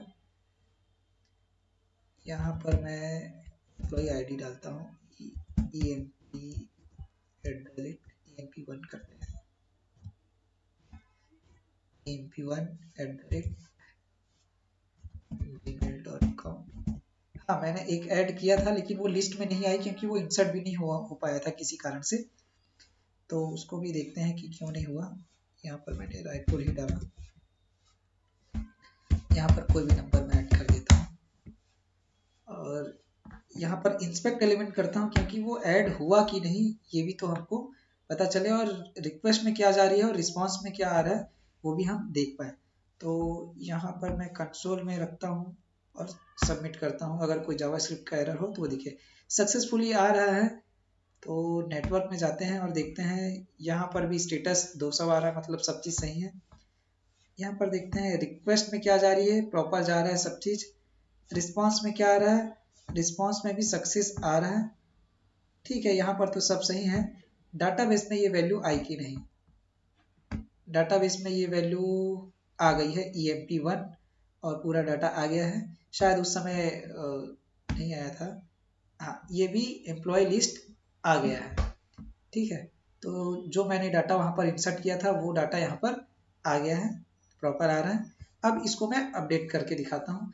तो हम लोग एम्प्लॉय लिस्ट वाली जो फाइल है वो भी ओपन कर लें ताकि वहाँ से कैसा आ रहा है। और लोकल स्टोरेज के बारे में जो मैं अभी आपको बता रहा था उसके बारे में भी बताऊँ कि वो उसको हम यहाँ पर खाली क्यों किए, उसका कारण यहाँ पर बता रहा हूँ आपको।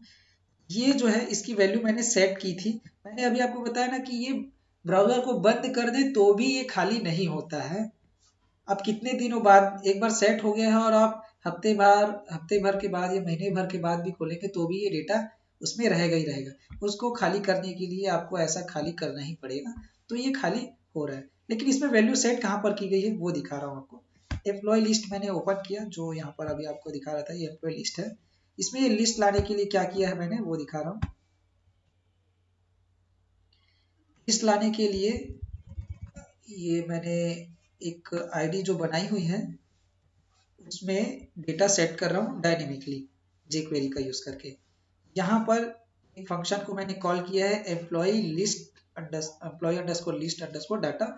ये जैसे ही पेज लोड होगा, रेडी फंक्शन में पेज लोड होने के बाद जो भी एक्टिविटी करानी है वो हम वहाँ पर रखते हैं। तो एक फंक्शन बनाया हुआ है मैंने, उसको यहाँ पर कॉल कर दिया है। तो जैसे पेज लोड होती है ये फंक्शन कॉल हो जाता है। ये फंक्शन यही है लिस्ट लाने के लिए। तो इस फंक्शन में क्या हो रहा है, एम्प्लॉय लिस्ट डेटा, इसका रूट दिखाता हूँ इसमें हो क्या रहा है। ये रूट है, ये कंपनी कंट्रोलर में है। तो कंपनी कंट्रोलर भी खोल लेते हैं।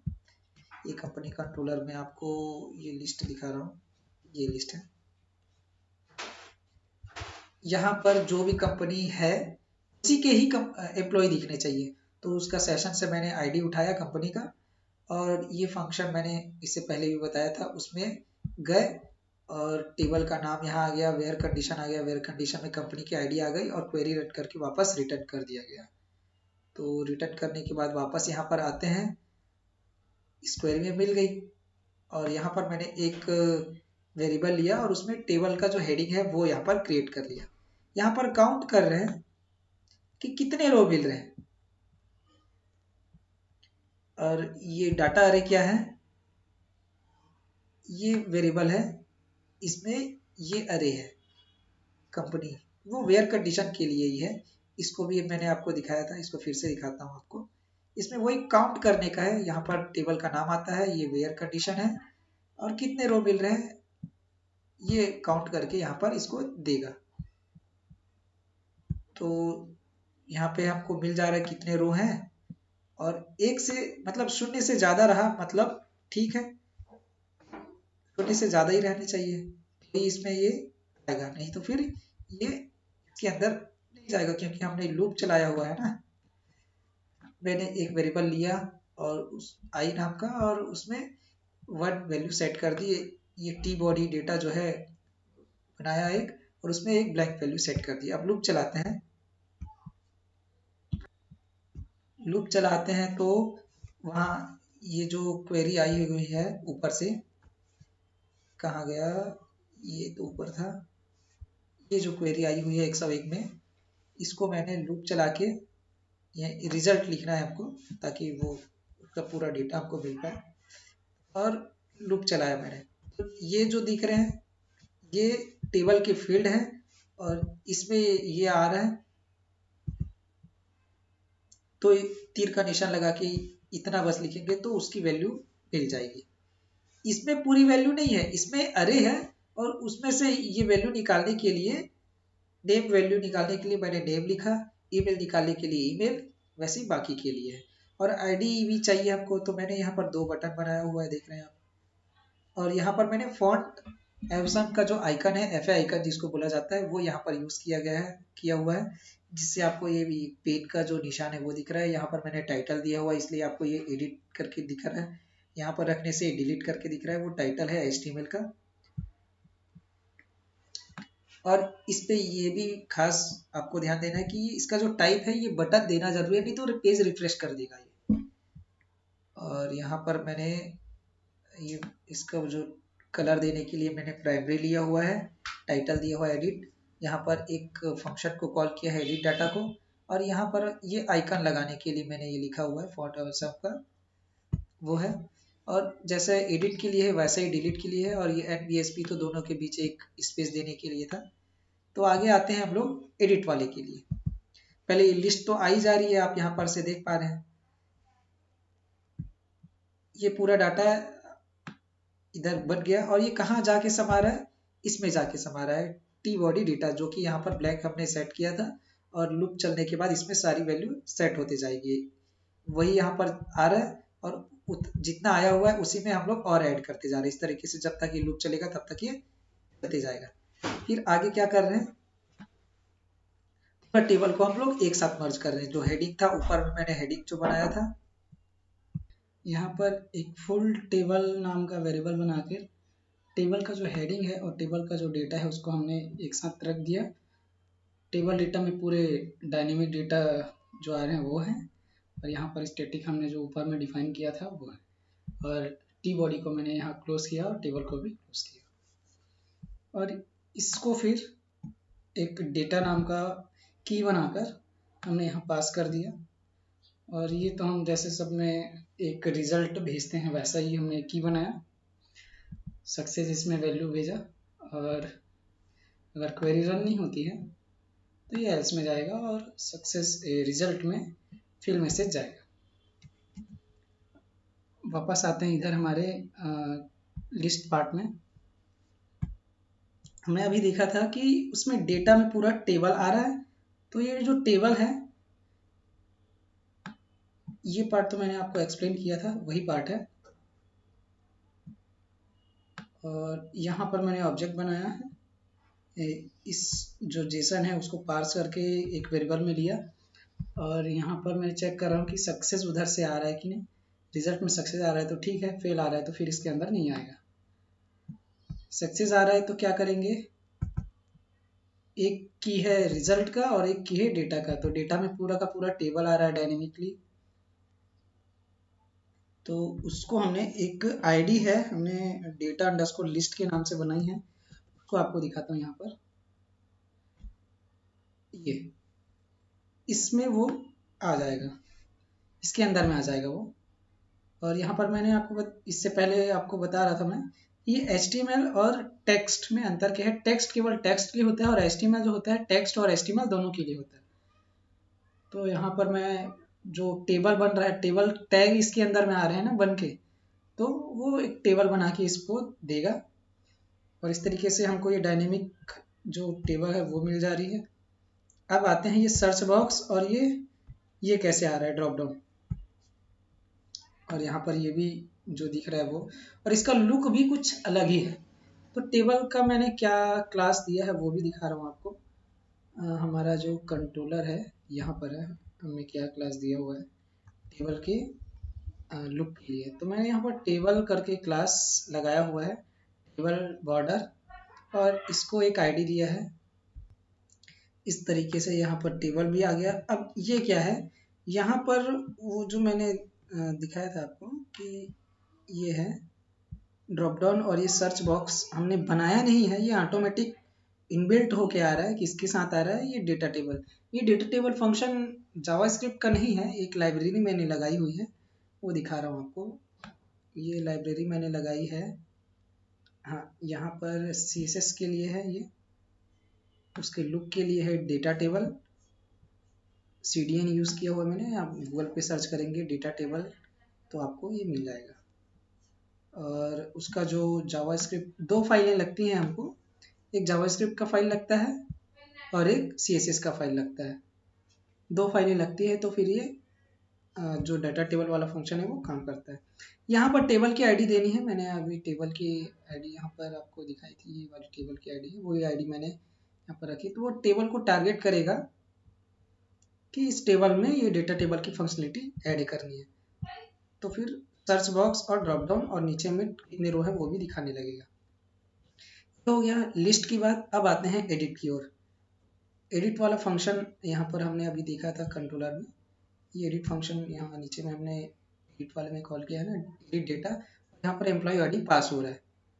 तो आते हैं वापस अपने एम्प्लॉय लिस्ट में, और ये एम्प्लॉय एडिट है ना, हाँ, एडिट डेटा। तो एडिट डेटा में, ये एडिट डेटा में आ गए। यहाँ पर हम एक ही काम कर रहे हैं, लोकल स्टोरेज, जो कि मैंने अभी आपको दिखाया था जब ऐड कर रहे थे तब, तो वहाँ पर हम खाली करते थे। यहाँ पर जो एम्प्लॉय आईडी आई हुई है उसको मैंने यहाँ पर लोकल स्टोरेज में एक की बना के, की का नाम है एम्प्लॉय अंडरस्कोर आईडी,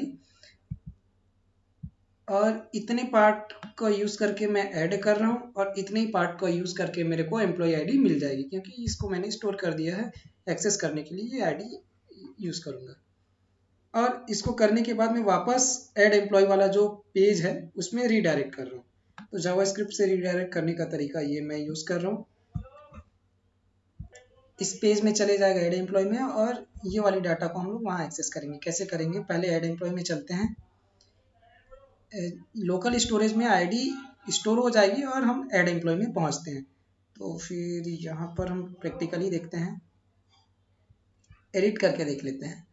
यहाँ पर मैं एडिट करता हूँ तो ये मैंने एडिट किया, और यूआरएल में कोई चेंजेस नहीं है, यूआरएल वही का वही है, लेकिन यहाँ पर एम्प्लॉय का जो डाटा है वो यहाँ पर आ गया। कैसे आया, एक बार आपको रिफ्रेश करता हूँ मैं। अच्छा, रिफ्रेश करने से तो वो डाटा एक बार आ गई तो आ गई है ना। तो वापस यहाँ पर आता हूँ एम्प्लॉय लिस्ट में, और यहाँ से वापस जाता हूँ तो डाटा तो आ ही जा रही है। मैं आपको यहाँ पर इंस्पेक्ट करके दिखाता हूँ कि यहाँ हुआ कैसे, ये डाटा आई कैसे। मैं वापस एम्प्लॉय लिस्ट में जाता हूँ और यहाँ पर से मैं एडिट करता हूँ, एडिट बटन पर क्लिक करता हूँ और नेटवर्क को ओपन करके रखता हूँ, क्योंकि सारा कुछ ये इसको मैं डिलीट कर देता हूँ ताकि कोई भी डेटा ना रहे, फ्रेश डेटा आप देख पाएँ। मैंने जैसे एडिट बटन को दबाया तो ये बहुत सारा सब जावास्क्रिप्ट जैसा पूरा, हाँ जावास्क्रिप्ट की फाइलें वगैरह आ गई। हमको देखना है कि ये डेटा कैसे आया, वो डेटा कैसे आया वो देखने के लिए ना यहाँ पर एक मिनट, यहाँ पर मैं थोड़ा स्क्रॉल करके इसको नीचे ला ले रहा हूँ। ये देख पा रहे हैं यहाँ पर आप, edit employee underscore edit underscore data, इसको मैं क्लिक करता हूँ, वो फंक्शन आपको दिखाऊंगा अभी।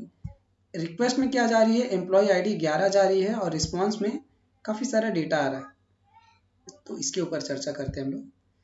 तो इस स्क्रीन को थोड़ा सा ऊपर कर लूँ ताकि नीचे आपको ज़्यादा से ज़्यादा चीज़ें दिखी। हाँ, अब ये फंक्शन दिखाता हूँ जो फंक्शन से आ रहा है। एम्प्लॉय पेज में पहुँच गया इस डेटा के साथ में, ऐड एम्प्लॉय वाले में, और यहाँ नीचे में डाटा लाने का है, एम्प्लॉय का जो डाटा है वो। ये मोबाइल वैलिडेशन वही वाला है जो मैंने इससे पहले आपको दिखाया था कंपनी वाले में।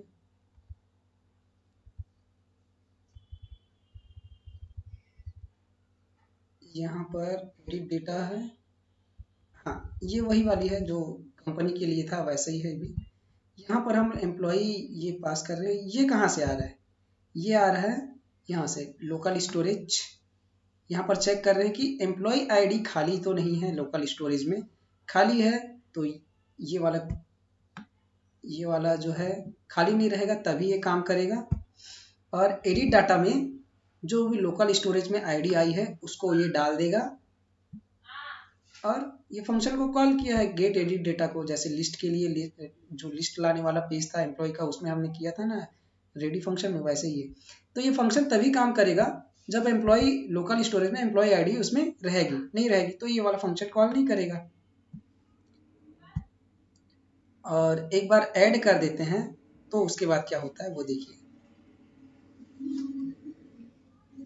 एम्प्लॉय के पेज में पासवर्ड का तो फील्ड है नहीं, मैंने एम्प्लॉय का जब बनाया था तो वही वाला यूज़ किया था कॉपी करके, इसलिए ये यहाँ पर रह गया है। यहाँ पर किसी प्रकार का पासवर्ड नहीं है तो ये वाले फील्ड को हटा के केवल एक ही फील्ड रखते हैं यहाँ पर, ये वाला लाइन। तो इससे सारा वैल्यू यहाँ पर सेट हो जाएगा। जो कंपनी का जो डेटा लाने का प्रोसेस था वही है, बस आपको ये रूट एक बार दिखा दूँ और क्या यहाँ पर से हो रहा है, क्या डेटा जारी है। वो तो मैंने अभी आपको इंस्पेक्ट किए थे तब हमने देखा था कि 11 नंबर की आईडी जा रही थी एम्प्लॉय आईडी के साथ, तो वो लोकल स्टोरेज से आती थी और पेज जैसे ही लोड होता था तो ये फंक्शन कॉल होता था, और ये फंक्शन यहाँ पर बना हुआ है। यहाँ पर एम्प्लॉय आईडी आती है, वही एम्प्लॉय आईडी इधर से जाती है, और उधर से जो भी डेटा आ रहा है उसको $each का जो फंक्शन है वो लूप वाला जो फंक्शन है वो लगा के हम उसमें सेट कर देते हैं। डेटा में सब चीज़ आ रहा है, डेटा में सारा डाटा आ रहा है, और फिर उसके अंदर वो अरे में आ रहा है तो उसको लूप चला के $each का जो लूप है उसको चलाकर मैंने की वैल्यू निकाली, और की में की आ रही है और वैल्यू में वैल्यू। तो इस तरीके से मैंने आईडी दी हुई है, यहाँ पर हैश लिखने से उस आईडी को टारगेट करेगा, और जो की आ रही है उसी नाम का मैंने यहाँ पर आईडी बनाया हुआ है तो वो उसी में जाके समा जाता है। और सब होने के बाद जो ऐड एम्प्लॉय वाला जो फॉर्म स्टेटस है उसमें मैं एडिट जो वैल्यू है उसको एडिट वैल्यू सेट कर देता हूँ, ताकि जब वो बटन को दबाया जाए तो मैंने यहाँ पर दिखाया था ना जो मॉडल था हमारा, यहाँ पर सबसे ऊपर में चेक करता है कि फॉर्म स्टेटस में क्या आ रहा है। एडिट वाला मैंने तो आपको दिखाया था अभी, ये सभी के लिए है। इसमें टेबल का नाम आएगा, जिस भी चीज़ के लिए आप आइटम के लिए बनाए, प्रोडक्ट के लिए बनाए, यूज़र के लिए बनाए, कंपनी के लिए बनाए, किसी के लिए भी बनाइए, सभी के लिए ये एक ही फंक्शन काम करेगा, इंसर्ट और अपडेट वाला जो मैंने ये बनाया होगा। टेबल का नाम पास कर दीजिए, उसमें फील्ड जो जो है वो उठा के यहाँ पर डालेगा और सभी के लिए काम करेगा। तो हम लोग वापस आते हैं अपने यहाँ पर, और इसको सबमिट किया जाएगा तो नीचे में है सबमिट वाला फंक्शन, ये ऐड अपडेट एम्प्लॉय डेटा, इसको मैंने इससे पहले भी दिखाया था। ये भी ऐड के लिए भी यही वाला है और अपडेट के लिए भी यही वाला है। जब हमने एडिट किया तो यहाँ पर आप देखेंगे कि इसमें एक आईडी है, हमने ये लिया हुआ था ना एम्प्लॉय आईडी, तो टेबल जो है हमारा, ये टेबल है एम्प्लॉय वाला, इसमें भी एम्प्लॉय आईडी करके फील्ड है, वही वाली इसको टारगेट करता है, क्योंकि हमने अभी देखा ना यहाँ पर हमने अभी देखा था कि एडिट करते समय कैसे आता है, उधर से की आएगी एम्प्लॉय आईडी करके, और यहाँ पर एम्प्लॉय आईडी करके अभी मैंने हिडन वाला फील्ड दिखाया उसमें जाके वो वैल्यू सेट हो जाएगी। इस तरीके से एम्प्लॉय आईडी यहाँ पर आ गई, और जैसे ही हमने सबमिट किया तो सबमिट जब सक्सेस हो जाएगा तो लोकल स्टोरेज में जो एम्प्लॉय आईडी है उसको हम लोग खाली कर देंगे। इस तरीके से ये हमारा इंसर्ट का भी हो गया, लिस्टिंग का भी हो गया और एडिट का भी हो गया। अब आते हैं डिलीट वाले पार्ट में। तो यहाँ पर हमने डिलीट का भी दिया हुआ है। अभी मैं जैसे इसको अपडेट करता हूँ, यूपीडी अपडेट, ये सक्सेसफुली अपडेट हो गया। अब मैं अगर बटन दबाऊंगा तो यहाँ पर ऑल फील्ड रिक्वायर्ड ऐसे करके बोल रहा है और अलग अलग मैसेज आ रहे हैं। अब मैं कुछ भी एंट्री करूंगा तो वो एडिट नहीं होगा, वो नया एंट्री होगा, क्योंकि वैल्यू उसकी ऐड हो गई है। जो फॉर्म स्टेटस है वो ऐड हो गई है। ये इससे कर रहे हैं ना हम लोग, जैसे एक बार फॉर्म सबमिट हो जाता है तो फॉर्म स्टेटस की वैल्यू ऐड हो जाती है। और एडिट वहाँ से हम एडिट करके आते हैं यहाँ से, तो उसकी फॉर्म स्टेटस की जो वैल्यू है वो एडिट होती है। तो इस तरीके से ये है। अब हम लोग यहाँ पर आते हैं डिलीट। डिलीट वाला जो बटन है उसमें कौन सा फंक्शन कॉल हो रहा है ये देखते हैं। यहाँ पर शो मॉडल करके एक फंक्शन कॉल हो रहा है और उसके साथ में एक पैरामीटर भी जा रहा है एम्प्लॉय आईडी, जैसे कि एडिट डेटा के लिए था। तो यहाँ पर आते हैं, कहाँ पर है, शो मॉडल ऐसा करके फंक्शन कॉल हो रहा था। शो मॉडल फंक्शन कॉल हो रहा है, वहाँ पर एम्प्लॉय आईडी पास होके आ रही है, उसको भी हमने लोकल स्टोरेज में डाला। और यहाँ पर मैंने आईडी करके की लिया हुआ है, और इससे पहले हम लोग वो लेते थे एम्प्लॉय आईडी ऐसे करके की लिया था। वो एडिट के लिए हमने यूज़ किया था, नहीं तो फिर वो दिक्कत करेगा। यही फंक्शन में हमने लगाया हुआ है एम्प्लॉय आईडी वाला लोकल स्टोरेज की वैल्यू, इसलिए वो एडिट वाला फंक्शन कॉल कर देगा, इसलिए वो हम नहीं रख रहे हैं। हमने की चेंज कर दिया है यहाँ पर आईडी। डिलीट के लिए हम आईडी की यूज़ कर रहे हैं और एम्प्लॉय आईडी को उसमें डाल दिए। मॉडल को हमने शो किया, कौन सा मॉडल है ये देखिए, एक बार दिखा दूँ यहाँ पर कौन सा मॉडल है, यही वाला मॉडल है। अच्छा, दूसरा मॉडल है, यहाँ पर मैंने दो मॉडल बनाए हुए हैं। एक ही मॉडल है क्या, दो, हाँ एक ही मॉडल है।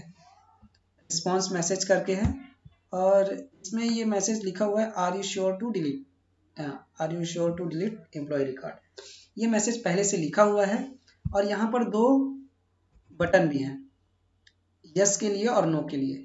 यस करने पे एक फंक्शन कॉल हो रहा है delete employee data, delete employee data call हो रहा है, और कोई भी आईडी पास नहीं की जा रही है, वो किसको डिलीट करेगा, उसके लिए हमने लोकल स्टोरेज में सेट कर लिया ना।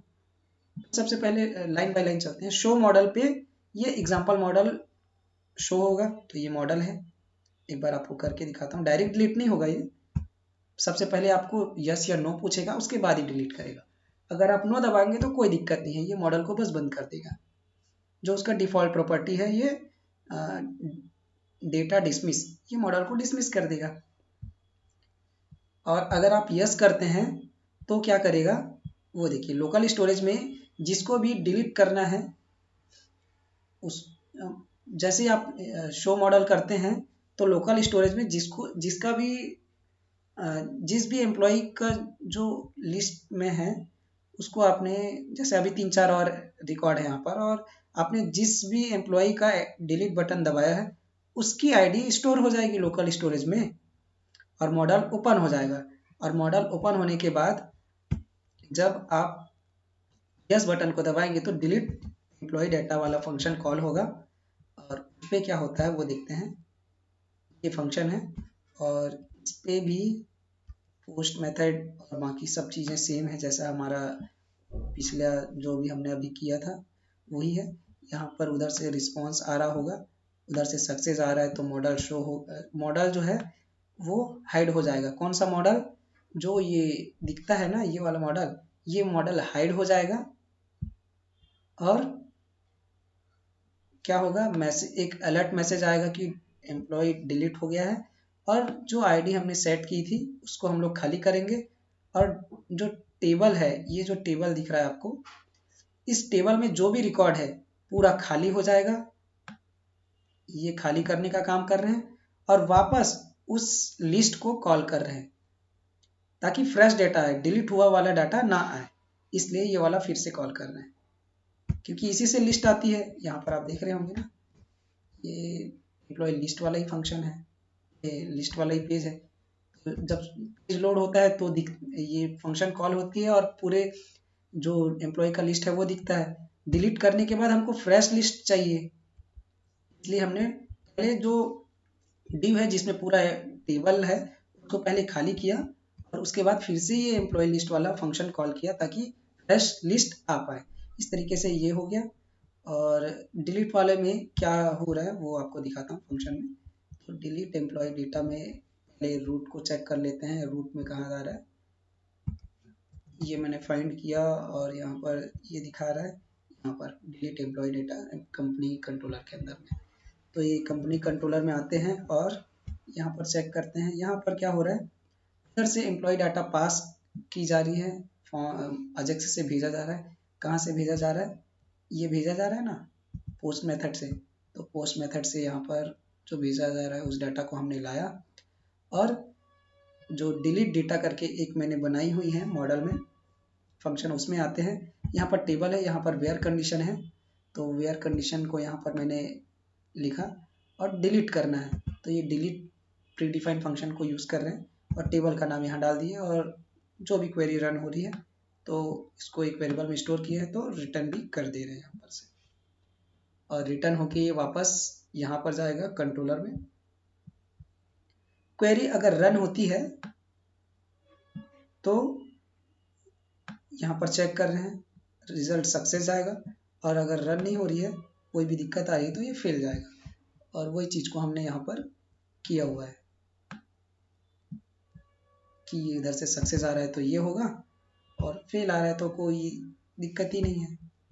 अब अपने हिसाब से आप इसमें जो भी मॉडिफिकेशन करना चाहें वो आप कर सकते हैं और डिस्क्रिप्शन में इसका जो पूरा कोड है वो आपको कोड का लिंक मिल जाएगा। और यहाँ पर एक बार डिलीट करके भी दिखा दूँ आपको, एडिट करके तो मैंने दिखाया था, डिलीट करके भी दिखा देता हूँ आपको ताकि फ्रेश लिस्ट आ रही है कि नहीं वो देख पाएँ आप। ये एम्प्लॉय रिकॉर्ड आया और ये फ्रेश लिस्ट आ गई है, मतलब इसमें अभी कोई भी रिकॉर्ड नहीं है। इस तरीके से हमने ये बनाया हुआ है। अच्छा, लॉगआउट के लिए भी बता दूँ, लॉगआउट का मैंने नहीं बताया है। लॉगआउट के लिए हमने क्या लिया हुआ है, रूट में पहले देख लेते हैं। ये लॉगआउट है और वेलकम जो कंट्रोलर है उसके अंदर हमने ये कोड इसका बनाया हुआ है। तो वेलकम हम लोग यहाँ पर ओपन कर लेते हैं और यहाँ पर देखते हैं एक वेरिएबल लिया मैंने यूज़र अंडरस्कोर डेटा के नाम से। और सेशन में जितने भी डेटा है वो लेने के लिए जो फंक्शन है हमारे कोऑर्डिनेटर में उसको मैंने यहाँ पर लिया, पूरा डेटा मिल गया। लूप चलाया मैंने फॉर ईच का और सभी में से सभी का की को मैंने हटाया। कैसे हटाया, सेट करने के लिए सेट अंडरस्कोर यूजर डेटा लिखते हैं, अनसेट करने के लिए अनसेट अंडरस्कोर यूजर डेटा, और सारे के की को हटा दिया। की को हटा दी तो वैल्यू रहेगी ही नहीं क्योंकि की से ही हम वैल्यू को लेते हैं। इस तरीके से सारी वैल्यू हट गई। अनसेट होने के बाद हम यहाँ लास्ट में कर रहे हैं सेट फ्लैश डेटा। सेशन में करने के लिए सेट अंडरस्कोर यूजर डेटा करते हैं और सिंगल की वैल्यू डालने के लिए ऐसा कर सकते हैं और अरे में डालने के लिए अरे बना के। तो हमको जब वैल्यू ये वाली वैल्यू चाहिए होगी तो ये वाला की हम लोग एक्सेस करेंगे और वो मिल जाएगी। तो मैं आपको लॉगिन, हाँ यहाँ पर फिर ये लॉगिन में रीडायरेक्ट कर देगा वापस इस मैसेज के साथ। फ्लैश डेटा को कैसे एक्सेस करते हैं वो एक बार हम लोग डिस्कस कर लेते हैं। तो लॉगिन वाला जो पेज है कंट्रोल पी करके मैं अभी सबलाइम यूज़ कर रहा हूँ तो कंट्रोल पी यहाँ पर काम करेगा, VS कोड में भी काम करता है। यहाँ पर हम चेक कर रहे हैं और ये @ सिंबल का मतलब है @ नहीं लगाऊंगा और सेशन फ्लैश डेटा में कोई भी डेटा नहीं है तो ये एरर देगा, इसलिए मैंने ये एरर हैंडलिंग के लिए @ यहाँ पर लगा के रखा है कि वहाँ से इनवैलिड आ रही है तो ये मैसेज दिखेगा और नहीं आ रही है तो फिर ये एरर देगा, इसलिए मैंने @ लगा दिया है। अब आते हैं लॉगआउट के लिए, उधर से लॉगआउट आ रही है। अच्छा, लॉगआउट सेट किया था कि हाँ लॉगआउट ही सेट किया था, उधर से वैल्यू लॉगआउट आ रही है तो लॉगआउट वाला मैसेज दिखेगा। ऐसे करके ये बनाया हुआ है। और ये सेट नहीं है तो ये एरर तो आएगा, ये तो दिखते रहेगा ना। ये सेट अगर नहीं है मैंने डायरेक्ट ही लॉगिन को पहली बार खोला है, कोई लॉगआउट नहीं किया, तो ये मैसेज दिखेगा। तो ये मैसेज दिखे ना, तो इसके लिए ही मैंने ये शुरुआत में मैंने बताया था कि रेडी फंक्शन के अंदर मैंने इसको शो बोलते हैं इसको, रेडी फंक्शन जैसे ही आता है तो शो किए हुए। अच्छा, ये नहीं दिखेगा, इसकी ज़रूरत नहीं है, इसकी ज़रूरत यहाँ पर नहीं रहेगी, क्योंकि यहाँ पर तो शो हो रहा है। हम हाइड करते तो बात अलग थी। और यहाँ पर थोड़े समय के लिए भी वो क्या बोलते हैं, हाइड शो नहीं करना है। तो फ्लैश में है ना, तो जब जावास्क्रिप्ट यूज़ करते तो बात अलग थी। यहाँ पर जावास्क्रिप्ट हम यूज़ नहीं कर रहे हैं, तो ये पूरा कोड यहाँ से हटा देते हैं। यहाँ पर हम लोग डायरेक्टली यूज़ कर रहे हैं। तो इस तरीके से हमने लॉगआउट भी देख लिया, और ये लॉगआउट का मैसेज भी आ रहा है, और ये कुछ देर के लिए नहीं है, ये फ्लैश डेटा है। वो अभी मैंने जावास्क्रिप्ट का जो कोड था वो हटा दिया, क्योंकि ये कुछ सेकंड के लिए नहीं है, परमानेंट रहेगा जब तक आप रिफ्रेश नहीं करते। रिफ्रेश करेंगे तो ये वापस हट जाएगा, फ्लैश डेटा हट गया। तो इस तरीके से हमने एक छोटा सा एक एप्लीकेशन देखा, और कोड आप डिस्क्रिप्शन से देख लेना। वीडियो देखने के लिए धन्यवाद।